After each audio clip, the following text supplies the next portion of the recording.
بەناوی خوای بەخشندە و میهرەبان سڵاوتان لێبێت ئازان و خۆشەویستان خۆشحاڵین جارێکی دیکە لە بەرنامەیەکی نوێی پەیامی ڕۆژ بە یارمەتی هاوکارانم لەگەڵ هاوکارم سەناخان هاتینەوە خزمەتان.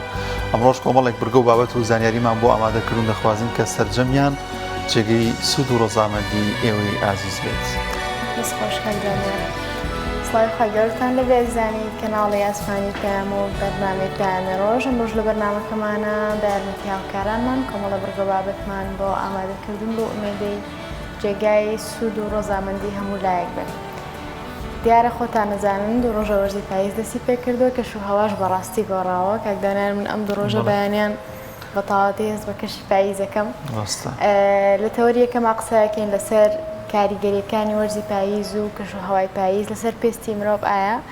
پێستی مرۆڤ چۆن کاریگەرە بێ بەو کەشوهەوایە بوونی شێ کەم بوونی شێ، ئایا پێست دووشکە بێتەوە، پێویستە چۆن چارەسەری بکەین و چۆن مامەڵی لەگەڵا بکەین. بۆ مەبەستش دکتۆرێک لێرە میوانمانە بێت و زانیاری زیاترمان پێدەدا. بەڵێ ئێستا لە گۆڕانی وەرزەکاندا هەر بەگشتی بەدەلەوەی کە مەسەڵەن وەرزی هاینە بچینە وەرزی پاییزە، وەرزەکانی دیکەش کاتێکە گۆڕانکاری بەسەر دێت هەر بە شێوازێکی گشتیش جەستە بە شێواز لە شێوازەکان گۆڕانکاری بەسەر دێت بگرەوەی کە زیاتر کە دیارە پێستمانەکە بەرخۆر دەکەوێت. لەو تەوەریەمان داوکو و هاوکار ئاماژەی پێکرد کۆمەڵێک ڕێنمایی زۆر گرنگ ئاماژە پێ دەکەین لەوەی کە چۆن پارێزگایی لە پێستمان بکەین، چۆن وا بکەین کە پێستێکی جوانمان هەر بمێنێتەوە بە تایبەتی کاتێکە وشکە باە یان وشکە سەرمایەک هەیە لە دەستپێکی وەرزی پاییزە، چۆن ئاگامان لەوە بێت و پێستمان بە جوانی بمێنێتەوە. وڵاتزان و خۆشەویستان لە تەوەری دومی بەرنامەکەشماندا باز لە جوانی وەرزی پاییز دەکەن لای شاعیرانی کوردزانین پاییز بۆچی هەمیشە بەردەوام لە نێو شاعیرانی کووردا ڕنگدانەوەی هەبووە بۆ بەردەوام شاعیران ئەم وەرزەیان بە جوانترین وەرز شوپاندووە و هەمیشە بەردەوام لە شعرەکانیاندا ڕنگدانەوەی هەبووە. گەڵای وەرینی گەڵاکان لای شاعیران دیمەنێکی تایبەتی هەیە، کۆمەڵی خصلەت و تایبەتمەندی لە وەرزی پاییزدا هەیە لای شاعیران. ئێمە هەوڵ دەدەین لەو تەورێماندا باسی بکەین بۆ شاعیرێک میوانمان دەبێت کۆمەڵێک شعری جوانمان بۆ دەخوێنێتەوە و بچینە نێو کەشێکی پاییزانەوە ئینشاءڵڵا. جگەلەوەی کە پەیامنێرانمان لەگەڵمانە بن و زانیاری شارەکانیانمان بۆ ئۆگوازنەوە، تەوەری سێممان تەرخان کردووە بۆ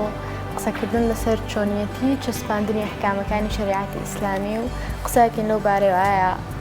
لە ئیسلامدا ڕێگەدراوە هەموو ئەحکامەکانی شەریعەتی ئیسلامی بە زۆر چەسپێنرێ یاخود ڕێگاکانی چەسپاندنی شەریعەت چین و چۆن مامەڵی لەگەڵا کرێن.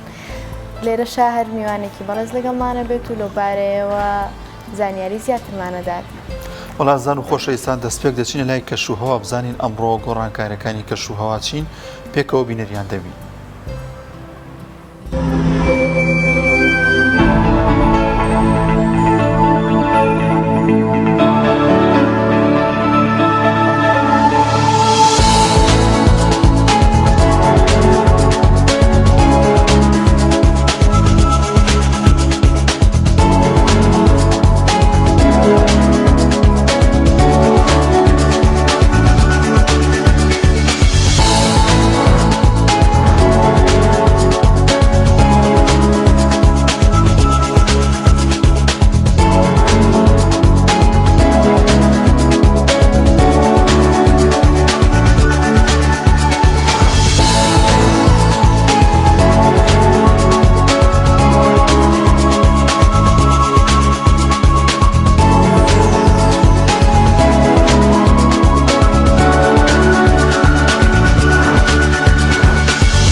عزیزان دووبارە سڵاوی خۆی گەورەتان لەبێت وەکو پێشتر ئاماژەمان پێدا لە تەوەریەکەی بەرنامەکەمانە قسەکەین لەسەر کاریگەریەکانی وەرزی پاییز لەسەر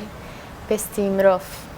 بۆ ئەمە بەستە میوانداری زۆر بەڕێز کاک دکتۆر بورهان تاهیرمان کردەوە پسپۆری نەخۆشەکانی پێست و جوانکاری. کاک دکتۆر بەخێر بێت. زۆر بەخێر بێت. پێم خۆشە لەوە دەست پێ بکەین ئایا پاییز و وەرزەکان کاریگەری ئەخەنە سەر پێستی مرۆڤ یاخود هیچ کاریگەریەکی نییە گەر وەرزەکانیش گۆڕانکاریان بەسەردا بێ؟ بەتەشید گۆڕانی ئاو هەوا تەسیرێکی باشی هەیە لەسەر پێست. بۆ نمونە هەندێک نەخۆشی هەیە لە کاتی هاوینە زیاکە، هەندێک نەخۆشیش هەیە لە کاتی زستانە زیاکە. بە تایبەتی گۆڕانی بڵێن جەو لە گەرماوە بۆ تۆزێک فێنێکی و بەرەو ساردی بڕوا، هەندێک نەخۆشی بە تایبەتی ئیگزیما یەکێکە لەو نەخۆشیانەی کە وردە بڵێن خراپترە بێت چونکە پێستەکە وشکترە بێتەوە، کە پێستی وشک بۆیەوە وای لێ نەخۆشەکە هەست بە کزانەوە و بە سووربوونەوە و بە خورانێکی زۆرەکات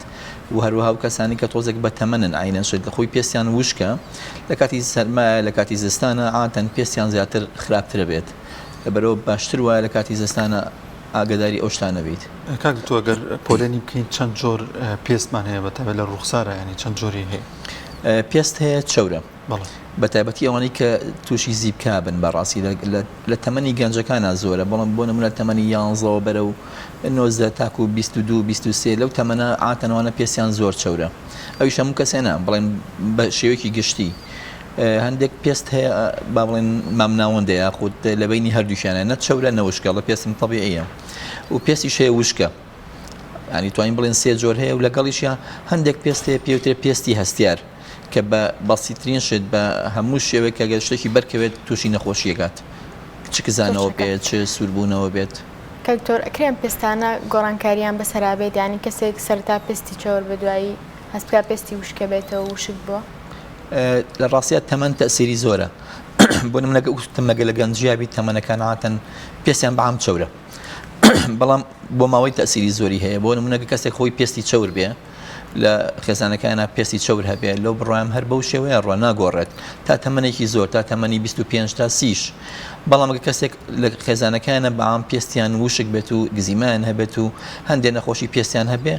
بەو شێوە ئێمێنتەوە ناگۆڕێت. لەبەرەوەی لە هۆکارە ڕئیسەکان بۆ دیاریکردنی جۆری پێستەکە بریتە لە بۆ ماوەیی یاخود ویراسی، ئەوە هۆکارێکی ڕئیسیە و توشبوون بە هەندێک نەخۆشی لە هەمان کاتە ئەو شوێنی کە تۆ با بڵێن تیا ئیشەکەیت. هەندێک کەس هەیە با بڵێن ئیشکردنەکەی لە شوێنەکە کە شەی زۆرە کە با بڵێن ساردە، ئەوانە هەمووی هۆکارە بۆ گۆڕانکاری لە پێستەکەیە. گۆڕانکاری لە ینی هاتنێ وەرزی پاییز یاخود وەرزی پاییز زیاتر کاریگەری لەسەر چ جۆرە پێستێکیان دەبێت؟ بە تایبەتی تاسیری هەیە لەسەر یاخود کاریگەری هەیە لەسەر پێستی وشک، لەسەر پێستی حساس با بڵێن هەستیار بە کوردێکی خۆمان، بۆ ئەوانە زۆر تاسیریە. ئەوانەی کە پێستیان وشکە، ئەوانەی کە ئەگزیمان هەیە، هەندێک جارەوانی کە سەدەفیان هەیە، ئەوانەی کە پێستیان زۆر هەستیارە ئاتەن ئەوان تووشی کێشا بن. لەبەرەوە باشتر وایە پێشەوەی کە بگاتەوە حەددا، چونکە گۆڕانی کەشوهەوا ماوەی 2 هەفتەیەوێت تاکو پێستەکە پیر ڕابێ. لە ماوەی ئەو 2 هەفتەیەتر پێستەکە وردە و دەپیڕاتەوە، مهمەوێ با بڵێن ئامادەکاری بۆ بکەی بۆ کاتە نەهێڵی تووشی کێشەبیت لە سەرەتاوە ئەو ڕێگرێ بکەیت. شێدارکەرەوە بەکاربێنی بۆ نمونەوانی کە پێستیان وشکە، با بڵێن کەمتر سابوون بەکاربێنن، کەمتر ئەو لفکە بەکاربێنن، کەمتر ئەو شتانە بەکاربێنن کە پێستەکە زیاتر وشکەکاتەوە. هەوڵبەن شێدارکەرەوە هەموو کاتێ باشە بەکاریبێنی، دژەخۆر هەموو کاتێ باشە بەکاریبێنیت. باشتر وایە ئەوانی کە پێستیان وشکە زۆرتر لە سابوون دوورکەونەوە، بڵێن کەمتر بیشۆن یا کەشتیان بە شامپۆی خاص بیشۆن.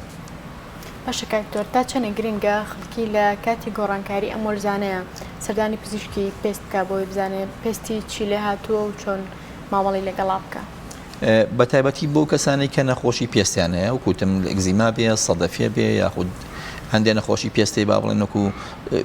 بە هەمان شێوە زیبکە، ئەو شتانە باشتر وایە سەردانی پزیشکی پێستکەن بۆی بزانن چی بکەن چی نەکەن. بەڵام ئەگەر پێستی خۆی تەبیعی بێ، بڵێن ئاسایی بێ، هیچ مشکلێکی نەبێ، تەنها خۆی پارێزێ. خۆپاراستنەکە چۆنە وەکوتم بەسیترین شتەوەی شێدارکەرەوەیکی باش بەکاربێنە. بەڵام بێ ئەگەداربی هەندێک خانم هەن بەڵام بە تایبەتی گەنجەکان خۆیان زیبکان هەیە، خۆیان پێستیان چەورە، هەندێک جارکەیان بۆ کلینیکیش داوای شێدارکەرەوەکەن. یاڵم تۆ خۆت شێدارکەرەوەیکی خوایت هەیە، تەبیعیت هەیە، چ پێویستە بەوەی بیکەیت؟ ئەڵێ وام بیستووە، لەوانە غەڵەتە بەعکسەوە لەوانەیە پێستەکە خراپترکە شێدارکەرەوە بۆ پێستی مامناوەند بۆ پێستی هەستیار بۆ پێستی وشکە بێ بۆ پێستی چەور نابێت کاک دکتۆر کە دەچینە وەرزی پاییزە یاخود وەرزی سەرماوە ئیدی زۆرێک لە هاوڵاتیان زۆرێک لە خەڵکی واز لە دژەخۆر دەهێنن ئەمە زیانی دەبیانەوە تا بێ هەر بەردەوام بین پێوەست نییە بە سەرما و بە گەرماوە حەزم کردەوە پرسیارە بکەین لە ڕاستیە چونکە دژەخۆر تەنها لە کاتی بارانە بەکارنایێت ئەجینە بێ هەموو کاتێ بەکار بێ لە هاوینا بێ لە زستانە بێ هەموو کاتێ بێ بەکار بێ دژەخۆر خەڵکی لای ئێمەوە ئەزان تەنها دژەخۆرە یانی دژی خۆرەکەیە نە دژەخۆر بۆ پەڵەیە دژەخۆر بۆ وەستانی بەڵێن پیریە یاخود دژە پیریە بۆ ڕێگریە لە هەندێک چرچی دەموچاو بۆ وەکو شێدارکەرەوەی تایە لە هەمان کاتە با بڵێن ئەتوانین ڕوخسارەکە تۆزە گەشەیەکی پێبە لەبەرەوە بەڕای من دژەخۆر باشتر وایە هەموو کاتێ بەکار بێ لە زستانە بێ لە بەهارە بێ لە هاوینا بێ بە تایبەتی لە وەرزە گەرمەکانە کاک زۆر ژمارەیەکی پێوەیە بۆ وەرزەکانی زۆر ژمارەیە گۆڕێ بەڕای من لە کوردستانە لای خۆمان ئەو ژمارەکە پێوتری SPF یاخود Sun Protection Factor لە 30 کەمتر نەبێ ئەگەر لە 30 کەمتر بوو وەکووە تۆ ئاو بی لە دەموچاوت ئەگەر دیقەت بی لە هەندێک لە مەیکەپ و لە هەندێک لە ئەوانی کە خانمان بەکارێنن SPF لەسەر نووسراوە 15 وە حساب کەتیان نییە چونکە لە 30 کەمتر بووی یانی تۆ هیچ سوودێکی لێ نابینی بەس لە 30 بەرەو سەرەوە باش باشکە دکتۆر خەڵک خۆی توانێت دژەخۆر یاخود شێدارکەرەوە بۆ خۆی بەکاربێنە یاخود دەبێویش لە ڕێگەی پزیشکێکەوە بۆی بنووسرێ ئەگەر وکوتم پێستەکە نۆرمال بێت تەبیعی بێ هیچ کێشەی نەبێت ئەتوانێت دژەخۆرە بەکاربێنێ بەڵام ئەگەر تۆ پێستەکە چەور بوو باشتر وایە سەردانی پزیشکی بۆی پێت بڵێت چ دژەخۆرێ بەکاربێنی چووکە گەر دژەخۆرەکە تۆ بڵند خۆت پێستت چەورە دژەخۆرێکیش بەکارین دژەخۆرەکە بۆ پێستی وشکە بێ تۆ لەو حاڵتاشی کونیلەی پێستەکان نەگری لەبەرەوە چیەکەی زیبکان زیاترەکەیت بەڕای من ئەوانی کە پێستیان زۆر وشکە ئەوانی کە پێستیان زۆر چەورە ئەوانی کە کێشیان هەیە لەسەر گەڵ پێستیانە ئەبێت باشتر وایە پزیشکی پێست با بڵێن دژەخۆرەکەی بۆ دیاریکە دژەخۆرەکەش ئێستا زۆری هەیە جۆری زۆرە هەیە کوالیتی باشە هەیە کوالیتی خراپە بەڕای من باشتر وایە تۆ کە ئیکڕیت با تۆزە گرانتر بێ بەڵام کوالیتی باش بێ چونکە لە ئەخیرەوە تۆ قازانجەکەیت کاک دکتۆر زۆر ئەو دژەخۆرە هەنێک کەس کە بەکاری دێنێ وەک چەوری ئالێرەیە بە دەردەکەوێت ینی کە زۆر بەکارێنانی ڕێنمایی چی بۆی کە چۆنەتی بەکارن ئایان دەبێت نەیاتە ژێرچاویان چۆنی دەبێت بەکاری بێنێ ئەو پرسیارەشەکەن هەندێک نەخۆشەڵێ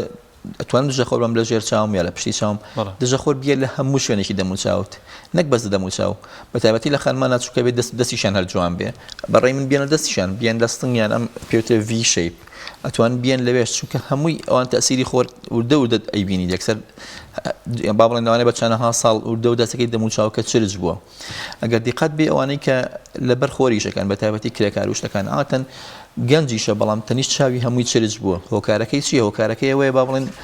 دژەخۆری قەت بەکار نێنەوە ئیشەکەی نایڵێ ئەو شتە بەکاربێنێ لەبەرەوە بەڕای من دژەخۆر نەک بەس بۆ ژێر چاو بیە لە هەموو دەموچاو بیە لە دەست بیە لە سنگ هەر شوێنێکت بە دەرەوەیە کە هەتاو لیا بەڕای من بەکاری بێنە ئەوەی کە تۆش باسی کرد هەندێک جار لەو شوێنامێنێتەوە جۆری دژەخۆرەکەیان هەڵەیە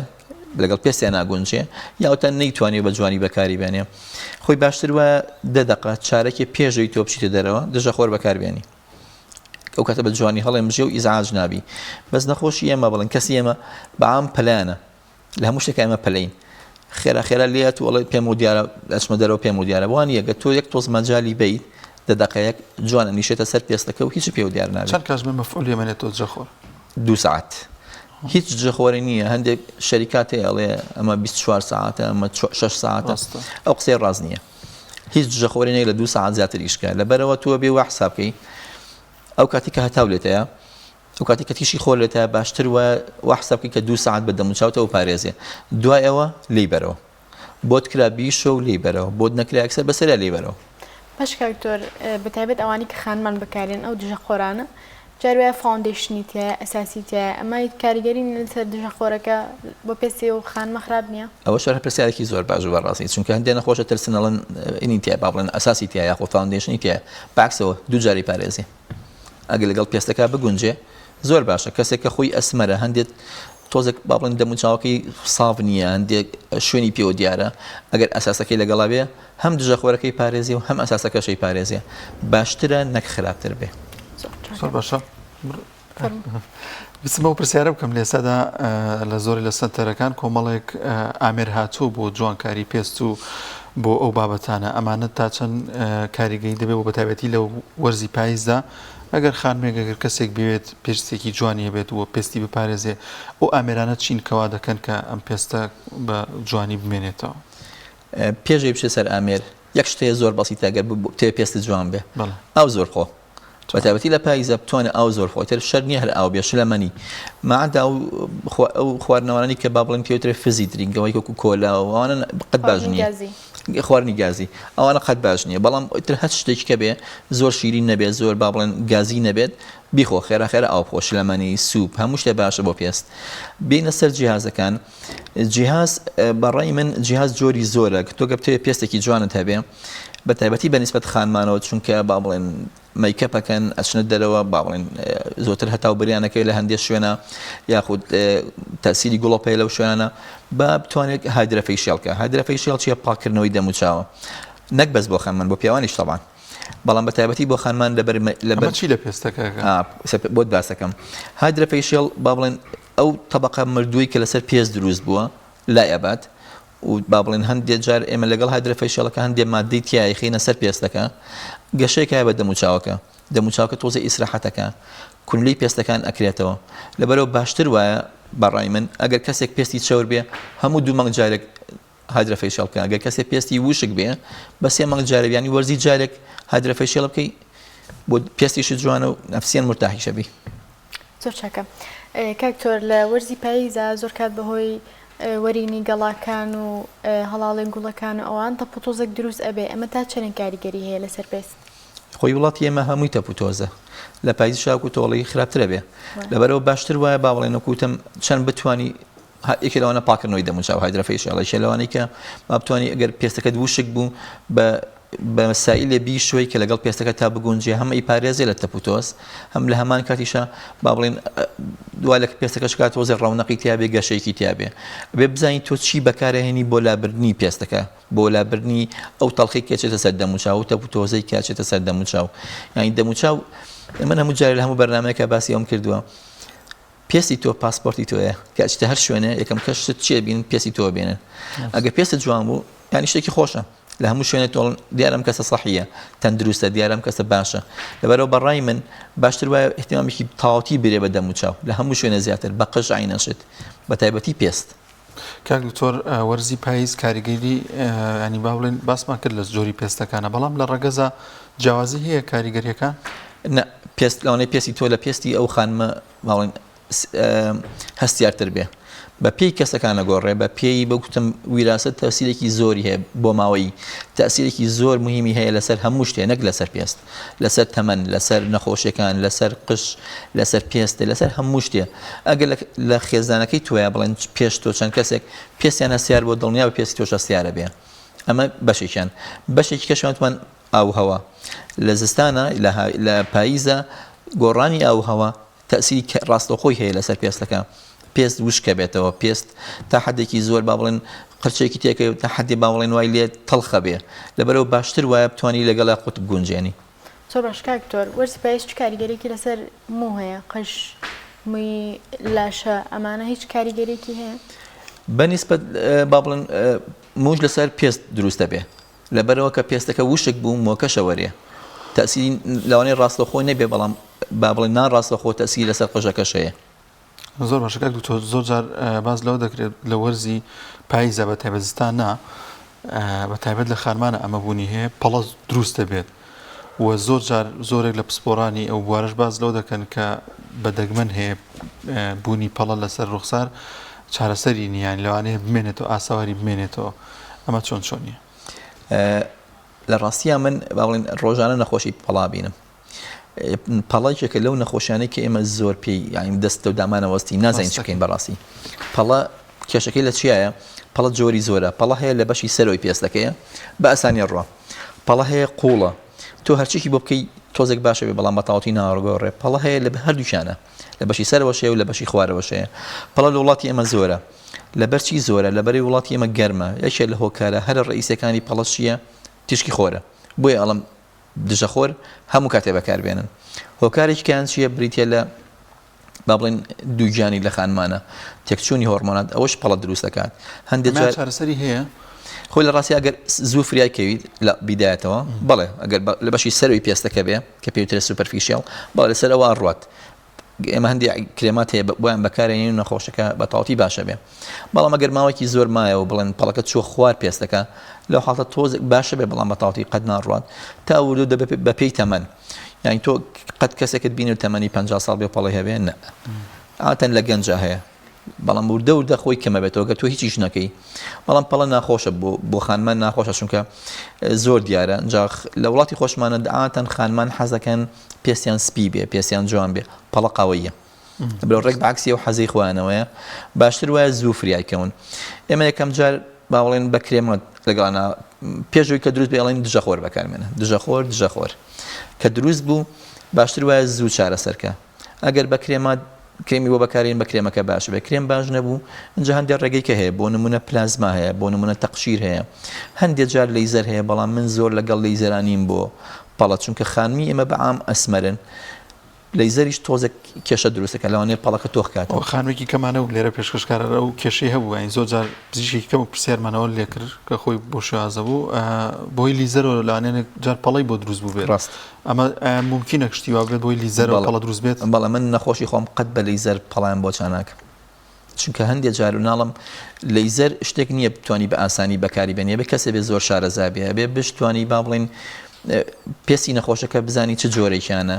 لەبەرەوە من وام پێ باشترە لەیزەر کەمترین کات بەکاربێ بۆ پەڵە چونکە هەندێک جار لەیزەرکە خۆی هۆکارە بۆ پەڵە کاکتۆر ئەو لێزەرانەی کە بۆ لابردنی و بەکاریان بە تایبەتی خانمانە سەر شەنە پیاوانیش وتم چاویان بەکارێنن ئەوە کاریگەری دروست ناکە لەسەر دروستبوونی پەڵەیان تۆخبوونەوەی پەڵە با چۆن هۆکار نییە من لەیزەر هەیە بڵێن زۆر کوالیتی باش نییە لەیزەرەیە ئەیکڕی بە 50 وەرەقە لەیزەرەی کڕی بە 10 دەفتەر ینی بە تاکید جۆری لەیزەرەکە تاسیری زۆری هەیە ئەمە جۆری لەیزەرەکە دووەم ئەو کەسەی کە بەکاری هێنێ لەیزەرەکە بێ زۆر شارەزا بێ بزانێت بۆ چ پێستێکێکات بۆ دەرەجەی چەنە بەکاری هێنێ ئایا قوتەکەی زۆرە کەمە لەبەرەوە جۆری لەیزەرەکە لە هەمان کاتە ئەو کەسەی کە بەکاری هێنێ لەیزەرەکە زۆر میمە بەکاری چ جۆرە بەکاربێن زۆر کەزن لە وەرزیایی ناکەمتر بەکاری دێنن دەڵێن بچینە وەرزی پاییزستان و کامیان باشترێکە لە فەرق ناکە بە شەرتێک جۆری جیهازەکە باش بێ بە شەرتی ئەو کەسێک کە بەکاری هێنێت لەیزەرەکە ماڵم ئەبێت کەسێکی شارەزا بێ ئێستا لەیزەر هەیە بۆ مووی نەرمە لەیزەر هەیە بۆ مووی ڕقە لەیزەر هەیە بۆ هەموو جۆرەکانەتی لەبەرەوە جۆری جیهازەکە زۆر دەورە بینێ جیهاز زۆر دەورە بینێت ئەو لێزەرانی کێسە لە ماڵەوە بەکارهێنرێ ئەوانە تا چەندێک دروستن خۆی لە ڕاستیە ئەوە نەخۆش زۆر پرسیاری وەشەکان ئەوەی کە لە ماڵەوە هەیە لەیزەر نییە ئەگەر جوان دیقەتی با بڵێن سەر دەستەکەشی بین لەسەری نووسراوەچی IPL ینی کورتکراوی Intensive Pulse Light لەوانێت تۆزە سوودی لێ ببینێ بەڵام لەیزەر نییە پاش ئەوەش بڵێن وحدەیەتیایە وحدەکەی کە تەواو بوو دوای هیچ سوودێکی نابێنێت لەوانەیە بە عەکسی شەویشکە بڵێن تەنها مۆکان بور و ژوێنێ زیاب کاتەوە سەرەتا سوودی خۆی هەیە بڵێن بۆ چەند مانگێک بەڵام دوایەوە ئێمە پێمان باش نییە ئەڵام هەندێک نەخۆشیە ناتوانێت بێ بۆ عیادا گرانە چوزانم و باشترە بۆ نەخۆشەکە لە ماڵەوە بە ئیسراحەت بەکاری بێنێ ئەتوانێت بە ماڵێکی کەم بەکاری بێنێ بەڵام وەکوتم لەیزەر نییە کاک دکتۆر بێنەوە سەر وەرزی پاییز زۆرێک پێست هەن کە نزیک دەبنەوە لە وەرزی پاییز یان دەچنە وەرزی پاییز ڕەشە بنەوە پێما بێوینێک پیشمانێ ڕەشەمێ بەڵێ ڕاستەوە ئەمە بوونی هەیە ئەم ڕەشیە هۆکارەکەی بۆچی ئەگەڕێتەوە لەم وەرزەیە بەتایبەت بۆ لە ستانە ئەمە بوونی نییە ڕاستە گۆڕانکاری کەش و هەوای لە پڕەتۆ لە گەرمیەوە شتە سەر بەڵام بەرەو ساردیە ڕاوە بەرەو فێنکیە ڕوات لەو حاڵتە پێستەکە تاکو و ڕایە لەگەڵیان کاتی ئەوێ و نەخۆشی خۆشمانیان کەسی خۆمان بەعام ئەو خوانی بۆ حازر ناکەن یاخود ئامادەکاریشی بۆ ناکەن ئامادەکاریەکە بە چی بکە ئامادەکاریەکە من پێستم حساسە ئەبێ زوو بڵێن شێدارکەرەوە بەکاربێنم پێستم مشکە ئەبێ نەک بەس شێدارکەرەوە بێ هەندێک کرێمات بەکاربێنم ئەگزیمام هەیە عینەشت پێستم چەورە تۆزێک باشترە بەڵام ئەوانەی کە پێستیان مامناوەندە پێستیان هەستیارە پێستیان وشکە ئەبێ خێرا شێدارکەرەوە و هەندێک کرێمات هەیە بەکاری بێن کاکتۆر بابەتێکتر هەیە ئەویش بوونی زیبکەیە خەڵکی زۆر بەدەستیەوەناڵم خۆم زیبکەم هەیە و هاوشەی پەڵەکەیە تەمەنێکی زۆری شار لەگەڵ خەریکم چارەسەری بۆ وەرەگرم هەر شتێکی کاتیوە بە دووبارە دەست پێ بکەمەوە ئەو کەسانی کە زیبکەیان هەیە بۆ ئەوەی کە وا بکەن پێستیان زیبکە دەرنەکە یاخود ئەوانی کە ئەو زیبکەی کە لەسەر دەموچاویان هەیە کەم بێتەوە زیاد نەبێ چی بکەن لە وەرزی پاییزە خۆی خەبەرە خۆشەکەوەی تۆ گەنجی مادەم زیبکەتە ینی جارە گەنجی بەڵام ناخۆشیەکە لەوایە و تۆڵی هەندێک جار زیبکان زیاد لە حەد دروستە بن لەسەر دەموچاو ئەبن بە پەڵا ئەو ئامۆژگاری ئێمە بۆ ئەو کەسانی کە پێستیان با بڵێن زیبکانیە بە هەموو کەسانی کە پێستیان چەورە کە پێستی چەور بوو باشتر وایە خێرا بشۆرێ بەچی بشۆرێ بە سائلێک یاخود بە غسوولێک بە جێڵە بشۆرێ کە لەگەڵ پێستەکە بگونجێ نەک زۆر وشی کاتەوە نەک سوودیشی لە نەبینێ بە عکسەوە ئیشکە ئەمە یەکێ لە ڕێگەکان کە بتوانین ڕێگری لێ بکەیت بە عام لە خێزانەکانە زۆرە بەڵێن لەوانێت تۆ برایەکە دییان خۆشەکە دییان کەسێکە دەبێ ئاینەشت پێستی زیبکەی هەبێت و چەور بێ یەکەم وتم شتنی دەموچاو خێرا دووەم نێڵی بگاتە حەدیەوەی کە زۆر گەورە بێت خەمی بخۆ لەوانێ بە کرێمێکی بەسیط باش ببی ئەگەر بە کرێمەکە باشنەوەی زیبکان تۆ زیاتری کرد حەب بەکاربێنە ئەگەر بەوە باشنەوەی شتیکەی تر بێ وردە لەگەڵا بڕۆی نەگاتە حەدیەوەی کە زۆر بێ کە گەشتی حەدیەوەی کە زۆر بێ ئێمە عادەتەن حەبێک بەکارێنین حەبەکە تۆزێک با بڵێن زیانی لاوەشی هەیە وەکو وشک بوونەوەی پێست و شتی وا پێوترە حەبی ڕیتان ئەم چاودێری پزیشکا بێت و ویستمەوە بڵێن مزاحفاتی تری هەیە بەڵێ چونکە یەکەم نابێت کە ئەو کەسە دوویژان بێت دوم نابێت با بڵێن خوێن با کەسەکە ئەوێک بێ لەژێر چاودێری پزیشکا بێ بە بۆ بتوانێت لە ماوەی 2 مانگ جارە یەک فەحسی خوێن بکە بزانین هیچ تەسیرێکی خراپی هەبووە لەبەرەوە باشتر وایە لە سەرەتاوە خەمی بخۆی تا نەگاتەوەی کە حەب بەکاربێنی زۆر باشە کاک دکتۆر دوایین ڕێنمایی چییە بۆ هاوڵاتیان کە لەم گۆڕانی وەرزەدا دەچینەوە وەرزی پاییز دەبێت چی بکەن ڕێنمایەکان چین بەڕای من خواردنەوەی ئاوی زۆر باڵێن بە هەموو شێوێت توانی شلەمەنەکان بخۆیتەوە و بەکارهێنانی دژەخۆرێکی باش کە لەگەڵ پێستی خۆتانە بگونجێ زۆر باشە زۆر سپاس بۆ بەڕێز دکتۆر بورهان تایر پسپۆری نەخۆشیەکانی پێست و جوانکاری سپاس کە ئەم دەرفەتت بێ بەخشی میوانی بەرنامەکەماوەی سپاس بێ سپاس عزیزان لە هەولێر پێشانگایەکی نێودەوڵەتی کراوەتەوە و هاوکارانمان ڤیتێکیان بۆ ئامادەکردوون لەم بارەیەوە بینەریە بین.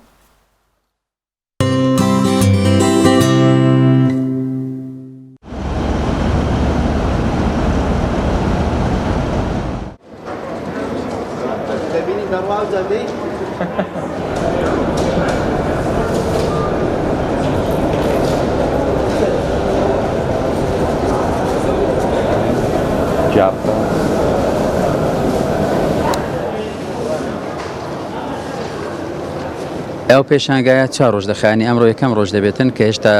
دەست بەکراوە نەکراوە سەعادیازە دەکرێتەوە ئامانجە پێشانگای ئامانجی سەرەکیمان گەشتە سەندنی بواری ئابووریە بەڕاستی هێنانی ئەو کۆمپانیانەیە کە لە دەروی وڵاتن ئێمەش وەکو پێشانگای نێودەوڵەتی هەولێر هەمیشە لە خزمەت خەڵکی کوردستان داین بۆی بتوانین کۆمپانیان بێژ بێنە کوردستان خەڵکی خۆمان بتوان کاریان لەگەڵ بکەن خەڵکی خۆمان بتوان سوودمەند بین لەو کۆمپانیانەکە دێن لە کوردستان دەبن و خەڵکی خۆمان لەگەڵیان کار بکەن ئەوە یەک لە کارە سەرچەکانمانە دوو هەندێک وڵات هەیە بەڕاستی تاکو ئێستا هەندێک وڵاتی تاکو ئێستا شارەزایان نییە لەسەر هەرێمی کوردستان لەسەر ئەمنیەتی کوردستان وەزعی کوردستان ئابووری کوردستان ئەو بۆ یەکەم جارە مەسەڵەن نە وڵاتیدا بەشدار لەو پێشانگایە وڵاتی بیلاڕوسیا یەکەم جارێت بەشدارە بیلاڕوسیا کە هاتووە خۆشحاڵن دەڵێن ئەمە هیوادارین لە داهاتوشدا بتوانین بەشداری بکەین لەو پێشانگانەیە کە دەکرێتن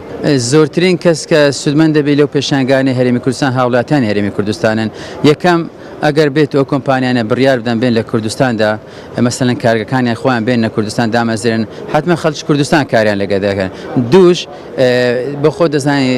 چەند کۆمپانیای باش زیاتر بی نرخی کاڵەکان دادەبەزیتن ئەگەر بێت و تەنها یەک وڵات و یەک کۆمپانیا هەبێت لە کوردستان دەتوانێت بە کەیفی خۆی نرخ دابنێتن وەڵێ بەڵام ئەگەر زیاتر بی نرخەکان دادەبەزن جاری دووەمە وڵاتی سریلانکا بەشداری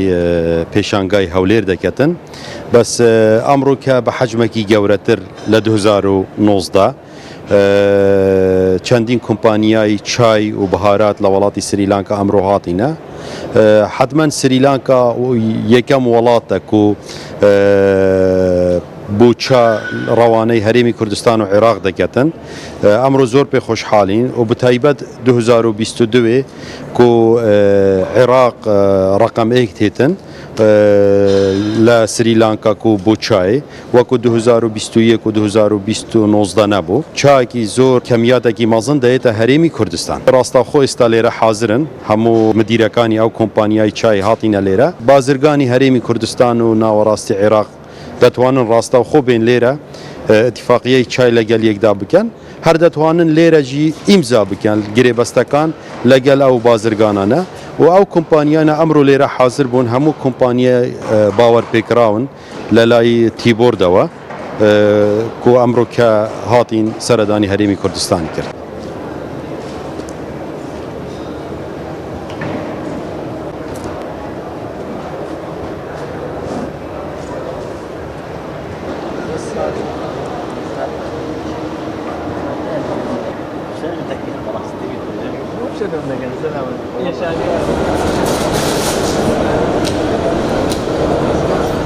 شركة ما SYM أما شركة تركيا معملة مال هاوليرة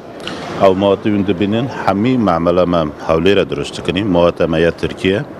مبردة ما جي حمي مواد ما سدوسد يا تركيا معملة لهاوليرة سالنا ما هاوليرني سال معملة ما هاولير هي وجه محرزة ما شارة إن شاء الله هر کسی را بخیر به پیروز به ان شاء الله مهاتمه ترکیه معمل مل هاولیره ام خدمت حلقه هاولیر دکنی. سلام عرض میکنم به خدمت مردم خوب و مهمان نواز اربیل. چندمین بار هست من توی این نمایشگاه ساختمون دارم شرکت میکنم و محصولاتی از فرش دستباف ایرانی که هنر قدیم و با اصالت کشور ما هست و اینجا آوردم و ارائه میکنم به مردم خوبمون که امیدوارم که مورد استقبالشون قرار بگیره و تشریف بیارن و بازدید بکنن. ما کو کمپانی دایموند 3D و استانبول زبرا. دایموند 3D بۆ چاپەمەنی دیکۆراتی طبع و وەکو ئەوانەی لە دیواری هەیە و باری سۆڵ و سەقفی 3D و ئەو شتانە پەردەش وەکو پەردەی زێبرا و تباعی سەرپەردە ئەو شتانە دروست دەکەین. کڕیار بە هەموو شێوازەکان دەتوانن بەرکەوتیان لەگەڵ ئێمە هەبێت چونکە ئەمە لە هەموو ڕۆکان هەم بابەتەکان ڕێکلامان کردووە لێرە بەشداریمان کردووە پێمان خۆشە لە پێشانگای سەردارمان بکەن ئینشاڵڵا پێشانگایەکی زۆر باش دەبێت وەکو تریش شوێنمان هەیە دەتوان لە ڕێگای فەیسبوک و ئینستا و شتانەش سەردارمان بکەن لە خزمەتداین.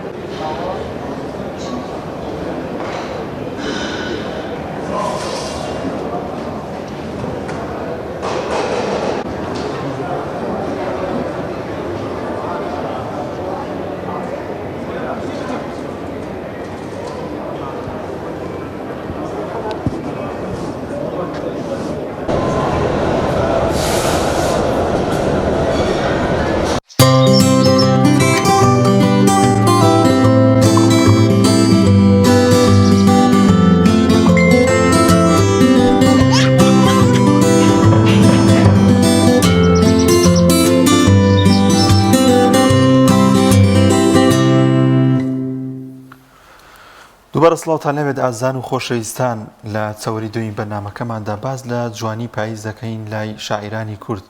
دەمەوێت بزانین کە بۆچی شاعیرانی کورد هەمیشە وەرزی پاییزیان هەڵبژارد و ئەم وەرزە ڕنگدانەوەی هەبوو لە نێو تێکست و لە نێو شعرەکانیاندا. بە گشتی باز لەوە دەکەین لە تەوەری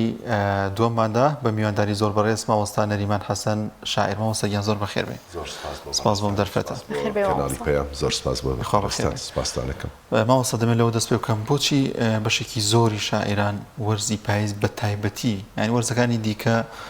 شعریان هەیە بەڵام بە باڵای وەرزی پاییزە بە تایبەتی شعر و تێکستیان هەیە ئەوە بۆچی دەگەڕێتەوە؟ بەڵێ بەڕاستی پاییز لای شاعیران بە شێوەیەکی گشتی لە دوو ڕۆوە شاعیران تێڕوانینیان هەیە بۆ پاییز. لای هەندێک لە شاعیران پاییز وەرزی ژیانەوە و سەر لە نوێ زیندوو بوونەوە. لای هەندێک شاعیریش پاییز کۆتایی ژیان. بۆچوونی یەکەم کە بە تێڕوانینێکی گەشتبینانەیە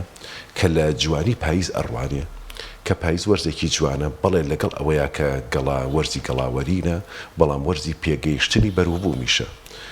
و هەروەها وەرزی ئەو وەرزەیە کە سەرەتای یەکەم نمەی بارانە و هەروەها زەوی ئاشنا ئەبێتەوە و درەختەکان ئاشنا ئەبنەوە بە ئەو دڵداری خۆیان کە ساڵانێکی ماوەیەکی زۆرە لێیان دابراوە کە ئەویش بارانە. بۆیە ڕووی دووەمیان کە شاعیران بە ڕەشبینیەوە لێ ئەڕوانن کە لەگەڵ وەرینی گەڵاکانە کە بینن وەرزێکی خەمناکە بۆیە ئەو شاعیرە ناخی خۆی تێکەڵ ئەکا لەگەڵ پاییزە کە بە وەرزێکی ئەو وەرزەی ئەبینێت کە وەرزێکە خەمناک وەرزێکە بەرەو کۆتایی ئەیبا بۆیە شاعیران ئەبینین زۆربەیان لە هەردوو ڕۆکەوە تعبیران لێکردووە یعنی ئێستا شاعیرێکی وەکو گۆران لە هەردوو ڕۆکەوە لەلایەکەوە بە وەرزێکی خەمناک وەسفی ئەکا لەلایەکشەوە گەشببینە بەرامبەر بە وەرزی پاییز من بەش بە حاڵی خۆم وەرزی پاییز وەکو هەر وەرزێکی تری ساڵ ئەبینم وەرزی ساڵ ئەگەر وەرزی پاییز لای ئێمە وەرزی خەزان و وەرزی کۆتایی ژیان بێ لای ئێمەی کورد ئەبێ بزانین کە ئازارەکانی میلەتی کورد لە مانگی ئازارە کەواتە بێمە مانگی ئازاریش بکەین بە مانگی خەزان و مانگی پاییز بەڵام شاعیرانی تری کورد یعنی شاعیرانی دەرەوەی کورد شاعیرانی عەرەب شاعیرانی فارس بە شێوەیەکی گشتی لەگەڵ وەرزەکانە ڕۆشتون یعنی بە تایبەتیان نەکردووە وەرزی پاییز شعری بۆ بنووسن بەڵام شاعیرانی ئێمە هەندێکمان هەیە کە بە تایبەتی لە بۆ پاییز ئەنووسێ لە ڕووە ڕەشبینیەکەیەوە کە بە کۆتایی ژیانی ئەبینێ مامساڵنەوە دەبی کوردیات شاعرێکمان هەیە زۆر گرنگی داوێ بە وەرزی پاییز و نووسین و شعری هەبێت لەو بارەیە زیاتر ئەوە کە شاعری کۆچ کرد و ڕۆحی شاد بێ محەممەد عومەر عوسمان کە بە جەنڕاڵی پاییز ناوە برێ و یەکێک بۆ لەو شاعیرانی کە هەموو شیعرەکانی زیاتر لە بۆ پاییز بوو بەداخەوە کە بەجێ هێشتین لە وەرزی پاییزە ئەگەر بچین نای تێکستێک خۆت بێت حەزەکەی بەڵێ من حەزەکەم یەکەمیان لە ڕووە گەشتبینیەکەیەوە دەست پێ بکەم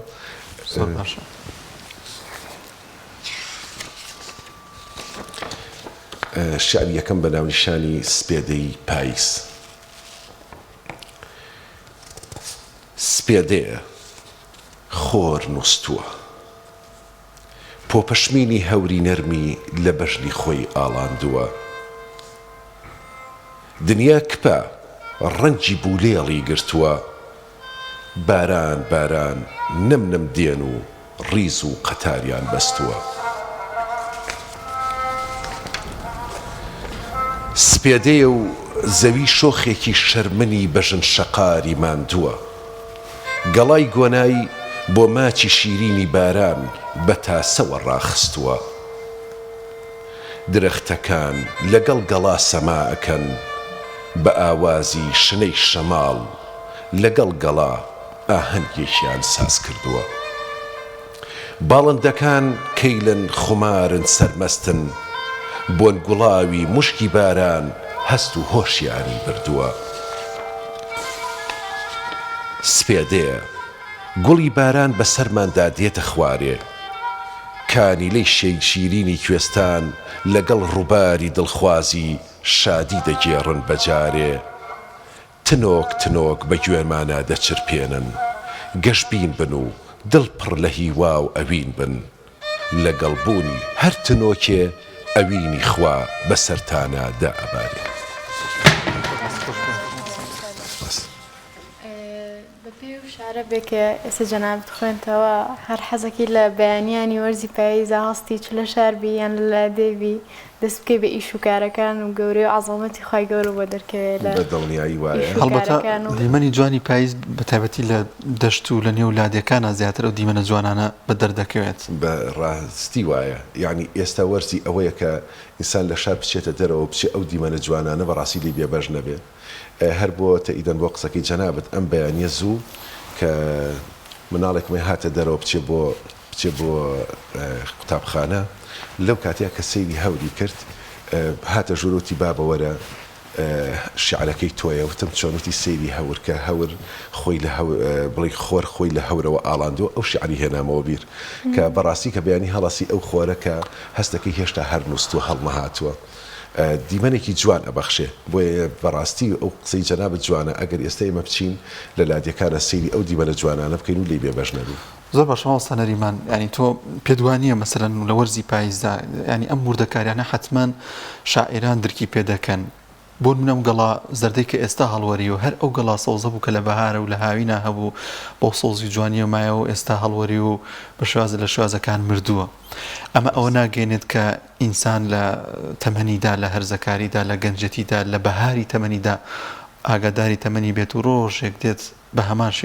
دەگاتە وەرزی خەزان و هەڵدەوەرێت بە دڵنیایی ڕاستە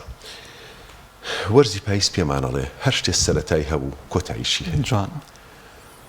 وەرزی پاییز ئەو تەمەنە جوانەی درەخت ئەو درەختە کە پێشتر ئەو سێبەری کە بەخشیوە بە و ئێمە کە ئەبینین زۆر جار سێبەری درەختێ چەند ئارامیمان پێ ئەبەخشێ. گەرچی لە شوێنێکە حەمە عومەر قسەیەکی جوانەکە کاڵێ ئەو درەختە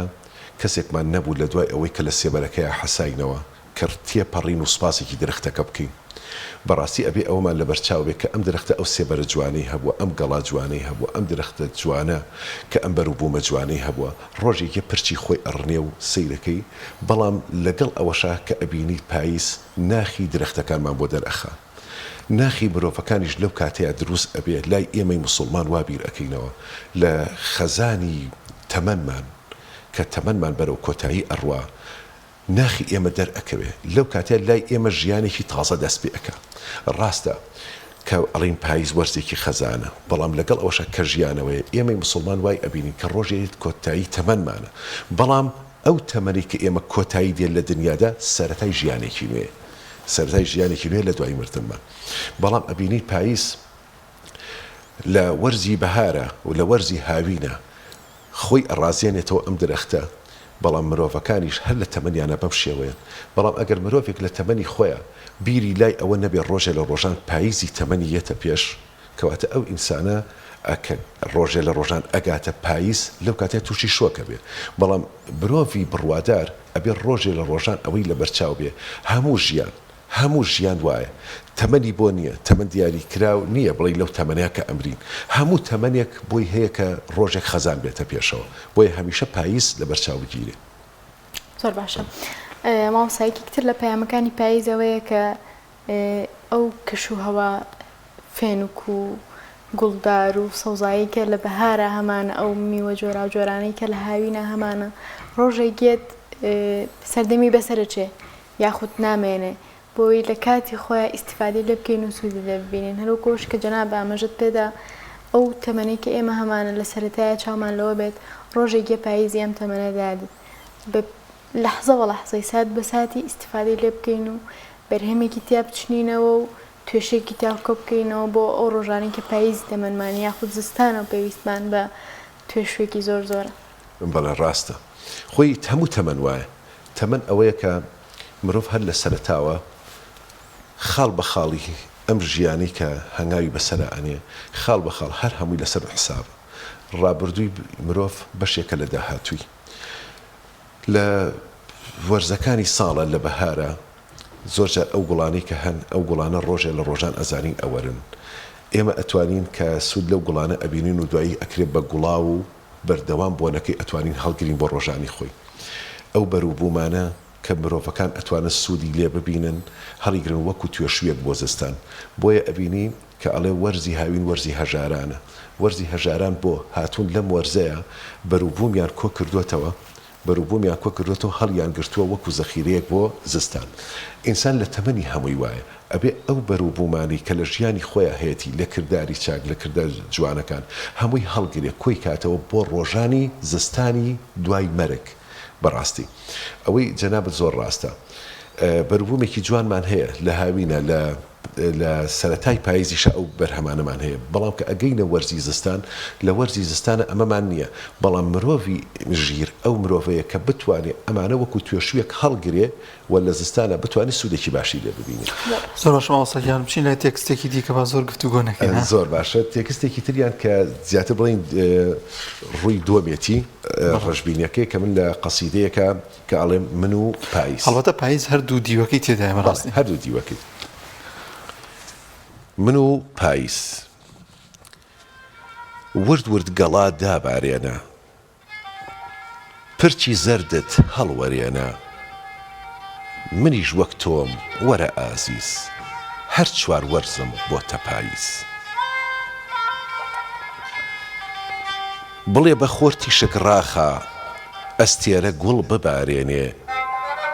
زەردەگەڵا فەرشی ڕێبێ،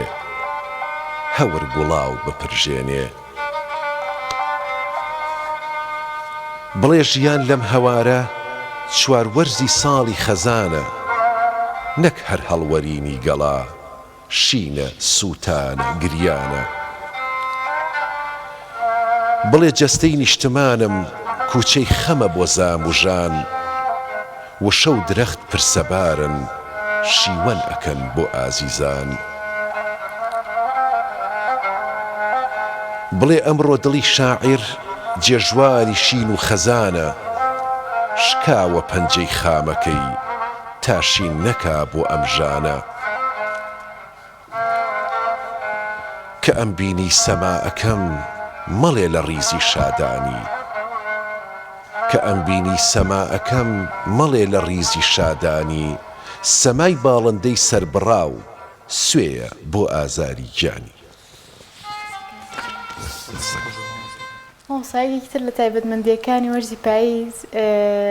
درێژبوونی ڕۆژگارەکەیەتی درێژبوونی شەوگارەکەیەتی کورتبوونەوەی ڕۆژگارەکەیەتی ئێمە تا بە پاییز بڕۆین نزیک بینەوە لە زستان شەوگار زیاتر درێژە بێتەوە شاعیران لە ناو ئەدەبیاتی کوردیا چۆن باسی ئەمەیان کردووە چونکە شەوچەرە زۆرە بێ میوانی زۆرە بێ دانیشتنی شەوان خۆشە بێ بەڕاستی خۆی شەوان بە تایبەتی شەوان بۆ شاعیران زۆر جار جەلالی مەلەکشا قسەیەکی جوانی هەیە کاڵێ کە شەو هات بە تایبەتی شەوان ئەو شەوانی پاییز و شەوانی زستان کە شەو هات پەروانە و شاعیر هەردووکیان نقمی دەریای خەیاڵاتە بن نقمی دەریای خەیاڵات لەو شەوانەیە شەو تایبەتمەندیەکی زۆری هەیە بۆیە شەو کە هەر شاعیرە و بە جۆرێک تعبیری لێ ئەکات و گزارشتی لێ ئەکا من لە شعرێکە بە شێوەیە کە گزارش لە شەو ئەەکەم کە هەندێک شەوی شادیمان هەیە و شەوی شادیمان هەیە و شەوی خەمناکیشمان هەیە بەڵام ئەگەر ئیجازە بن من ئەتوانم شەوی بێداری کەم بەم شێوەی تعبیری لێ ئەەکەم کاڵم ئەی شەو بۆ بێخەم کورت و بەچێژی بۆ دڵشکاوان سەخت و درێژی